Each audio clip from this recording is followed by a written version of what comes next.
Attends, est-ce que on nous voit bien? On nous voit parfaitement même. J'ai chaud à la mort, c'est pas normal, wesh. On voit pas la fenêtre comme ça, regarde. Ouais, je sais laquelle tu chattes dans le coin. C'est parfait, mec, c'est parfait. Bonjour tout le monde. Aujourd'hui, on se retrouve pour le retour des CTJ. Ouais, le voilà. comeback. Bon, il est parti pendant un épisode par contre.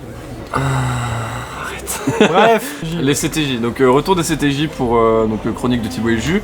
On va faire un CTJ sur le paranormal en plusieurs parties. Encore Non, on va parler de plusieurs sujets. Et bah c'est parti pour le jingle de la première partie. Le jingle.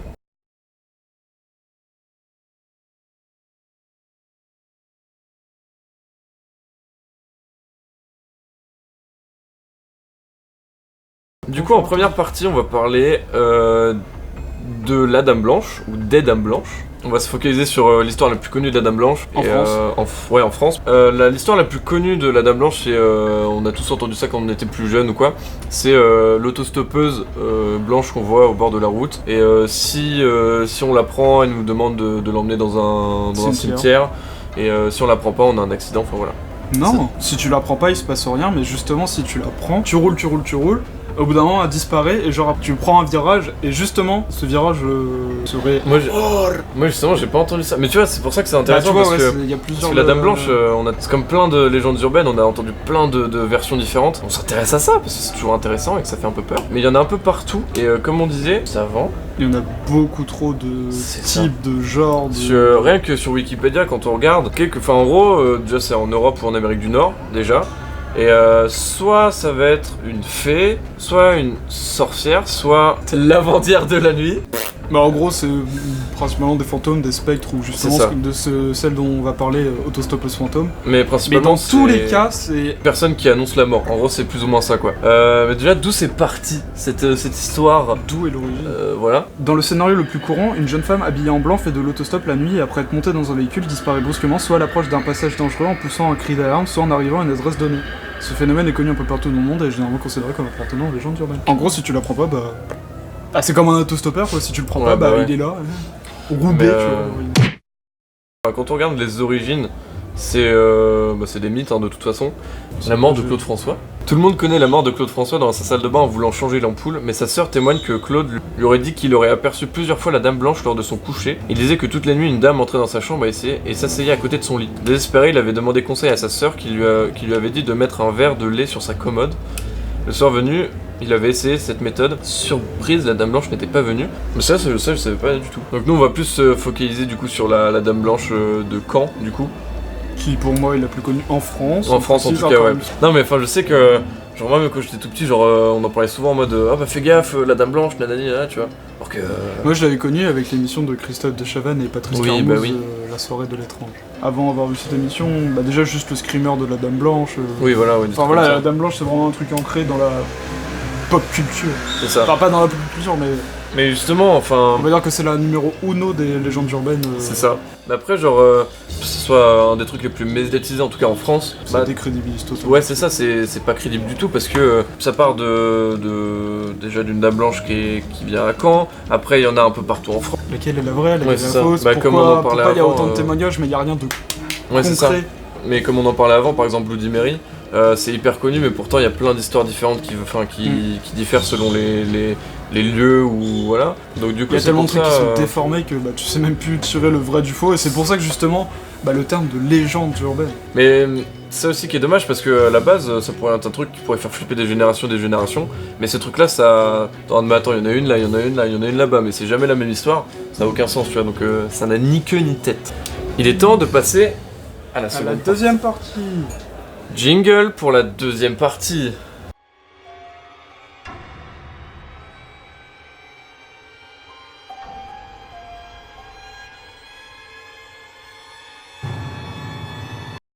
Non, en tout cas, on va vous parler des Shadow People pour la deuxième partie.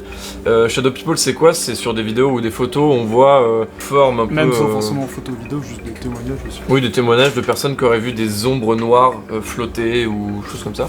Et quand on les voit sur des vidéos ou des photos, principalement, ça ressemble à pas grand-chose. Bah, ça ressemble juste à une ombre projetée ou un fake. C'est ça, voilà. Donc, genre, s'il n'y a pas de retouchement...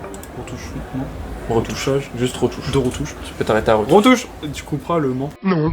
Tout simplement, bah, je sais pas, une ombre avec une porte, une fenêtre, ou Exactement. juste un mec qui t'éclaire de derrière, exactement. Ou juste un flair lumineux, juste Ouais, voilà. quelqu'un qui... Ou une petite même- anomalie. Même des vidéo. pranks qu'on peut pas voir en post-production, mais juste avec un miroir ou avec Ou des tu sais, jeux de avec- lumière. Parce que bah, justement, dans les témoignages, ils racontent que quand vraiment ça a une forme humanoïde, le Shadow People fait 2 à 3 mètres de haut. Donc, Ouais, c'est ça, voilà. Donc, à moins d'être genre de basket génétiquement modifié, faut pas. Voilà, effectivement. quoi. Ce sont des ombres à forme humaine aperçues au coin de l'œil le plus souvent et qui disparaissent soudainement. Rien que ça, si vous vous mettez tout seul dans votre chambre, dans votre appartement ou quoi, vous mettre comme ça, genre droit sur une chaise, un fauteuil qui tourne. Vous avez les yeux fixes, tu vas comprendre ce que je veux dire. T'as juste à faire ça, et forcément tu vas avoir des ombres qui apparaissent parce que, mais comme ils le disent, c'est tout le temps du coin de l'œil. Ça veut dire que c'est juste parce que c'est un peu comme de l'appareil de lit. Ouais, En mode mais genre, c'est juste, ouais, c'est un bug de l'œil. c'est ça, en fait, Grossiser, vulgariser le truc, c'est un bug de l'œil. Parce que ça va trop vite pour la vision humaine, donc du coup on pense que c'est ça.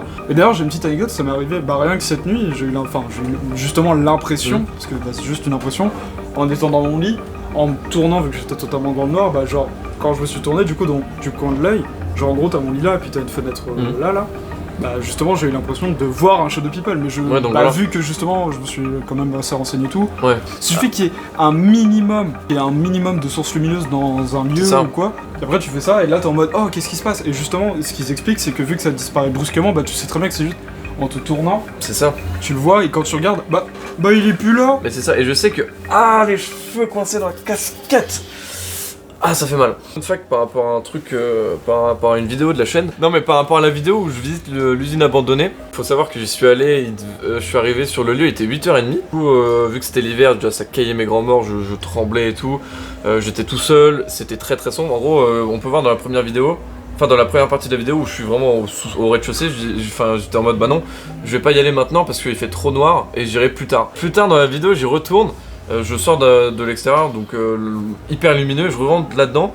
Et en fait, faut savoir que vu que je voyais pas grand-chose et que sur la caméra on voyait beaucoup plus de trucs, sur le retour caméra de ma caméra MDR, je voyais où j'allais, et pas trop en vrai. Je n'avais pas de lampe, hein, comme un débile. C'est une salle où en fait on peut voir qu'il y a plein de poteaux. Quand j'ai tourné ma caméra pour aller vers le coin lumineux, genre j'ai vraiment cru apercevoir un truc. Et dans la vidéo on voit que genre même si j'ai le stabilisateur, on voit que la caméra elle bouge parce que je commence à un peu courir ma race. Et quand je me suis retourné, j'ai vu juste des poteaux et j'ai juste flippé ma grande race. Et c'est pour ça qu'après dans la vidéo je dis que je suis une grosse flippette parce que j'ai eu très peur. Mais après faut savoir aussi un truc, c'est que à partir du moment où on va penser à quelque chose qui fait peur, où notre inconscient va s'imaginer des trucs et tout, on va tout le temps penser que si on fait un truc ou que quelque chose d'anormal se passe, c'est complètement paranormal, c'est un esprit, un fantôme ou je sais pas quoi.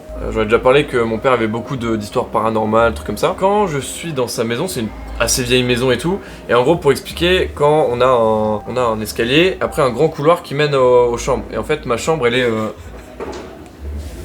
Il veut ça par de gloire. Et donc du coup, moi je me souviens quand j'étais petit, j'avais tellement peur que je courais dans ce couloir parce que je m'imaginais qu'il y avait quelqu'un qui me suivait. Avant je pensais que, enfin, parce que la maison elle m'oppressait, des choses comme ça, alors que pas du tout, en fait, y a rien du tout. Même si c'est déjà passé des trucs chelous dans la maison, mais... D'ailleurs, c'est moyen de faire un petit teasing. Un petit teasing, effectivement. Vu que j'avais déjà parlé dans le petit hors-série paranormal qu'on avait déjà fait, où je disais que mon père avait vécu beaucoup d'expériences paranormales. Il y aura potentiellement dans une vidéo avec lui, où on pourra parler tous les trois de ces expériences qu'il a déjà eues, qu'il a vécues, essayer de démonter les mythes. Des gros teasing sales. Mais voilà, ça peut être grave intéressant, surtout que la plupart de ces histoires peuvent être discutées parce qu'on peut y croire, ne pas y croire, etc. Donc c'est toujours intéressant. Ça peut porter à débat. C'est ça. Et donc voilà, tout simplement. Je pense qu'on a fini de parler des Shadow Fin du People. teasing. Mais allez-y, plus de bruit encore. On est des youtubeurs, monsieur.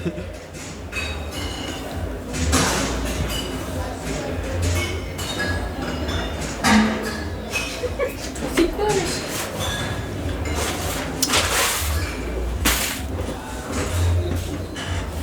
Abonnez-vous.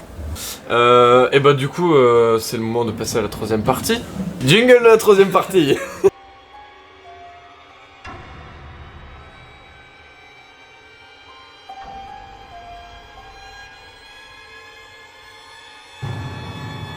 Alors c'est une partie très spéciale. Tu sais comme les vidéos clichés. Oh c'est une vidéo très spéciale. Le watch time. Le watch time est très important. C'est important le pouce bleu. En troisième partie, on va parler de quelque chose qui me passionne personnellement et toi aussi, petit peu. T'as jamais pratiqué mais ça va t'arriver dans très peu de temps. Les séances de Ouija. Donc du coup les séances de Ouija ça se fait avec une planche de Ouija avec marqué oui, non, tout l'alphabet et de 0 à 9. Et le but est tout simple, c'est via un œillet, donc ça va s'afficher là, un œillet. Une goutte. Une goutte, ouais, un œillet, une goutte. Chaque participant met un doigt très léger avec un léger appui sur le verre ou l'œillet. Via la planche, essayer de communiquer avec un esprit. Et c'est l'esprit qui va donc déplacer l'œillet ou le verre pour essayer de communiquer avec nous. Le principe c'est ça. Est-ce que déjà toi, n'ayant jamais pratiqué, est-ce que tu as déjà regardé des vidéos? Oui, bah oui. Et est-ce que tu y crois à ces vidéos-là? Sachant qu'on en a déjà parlé dans l'ancienne vidéo hors série un peu où j'ai parlé de la vidéo de GusDX. Pour moi cette vidéo prouve bien que le Ouija ça peut être pris à deux sens. D'un côté tu peux prouver que c'est vrai, de l'autre côté tu peux facilement prouver que c'est faux. Les vidéos que j'ai vues je n'y crois pas, les anecdotes de vraies personnes genre toi, mon cousin ou même ma mère que j'ai entendu, oui. Les vidéos j'ai l'impression que c'est tellement du forcé genre... Bah c'est ça le problème, c'est que... Parce que bah justement ce que je t'ai dit en off, que bah justement dès que une séance de Ouija, bah non c'est Zozo ou je connais pas tous les noms c'est d'esprits. ça le problème. Déjà c'est toujours les mêmes noms qui sortent et comme par hasard c'est que des esprits malveillants alors que bah clairement non. Enfin la plupart du temps tu tombes pas sur... Déjà c'est rare de tomber sur quelque chose de cohérent déjà. Et quand tu tombes sur quelque chose c'est clairement pas quelque chose de maléfique. Et puis déjà c'est déjà même très rare de tomber sur quelque chose. Persévérer parce qu'il faut attendre vraiment longtemps, c'est vraiment très très long des fois. Voilà. Mais en tout cas c'est quelque chose qui m'intéresse beaucoup parce que c'est ancré dans la culture mondiale, enfin tout le monde connaît ça. Du coup je trouve que c'est intéressant parce que tout le monde peut en faire. Et justement, que va-t-on faire? On va pas le faire dans cette vidéo là, mais dans la description on va vous laisser un lien. On va faire une séance de Ouija avec une planche clairement non officielle, une planche de carton avec un verre de shot. On va mettre ça dans... Il était là, ouais, faut un œillet, une goutte. Si on voit pas ça dans la vidéo, c'est que ça sera pas concluant et ça sera pas intéressant à montrer. Et sinon, ben, vous voyez en vrai, ça. limite, ça peut être juste bien d'en montrer pour prouver que oui, déjà aussi. qu'il se passe rien, quoi. Donc ça sera une vidéo sans montage ou alors des parties où j'explique vite fait en voix off et après en accéléré. Juste vraiment, ce sera un truc no cut, vraiment. Enfin, du moins très peu. Du coup, ça risque d'être assez long.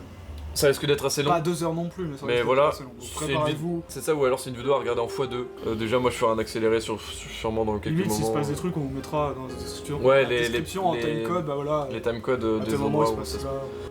C'est la fin de cette vidéo. Un petit CTJ paranormal. On a parlé de 2-3 trucs sympatoches. Et puis du coup, la prochaine vidéo de paranormal sera sûrement avec mon papa. On parlera de ses expériences à lui. Voilà, donc si vous avez bien aimé la vidéo, n'hésitez pas à la partager et à mettre un j'aime sur la vidéo. Et puis la vidéo est finie.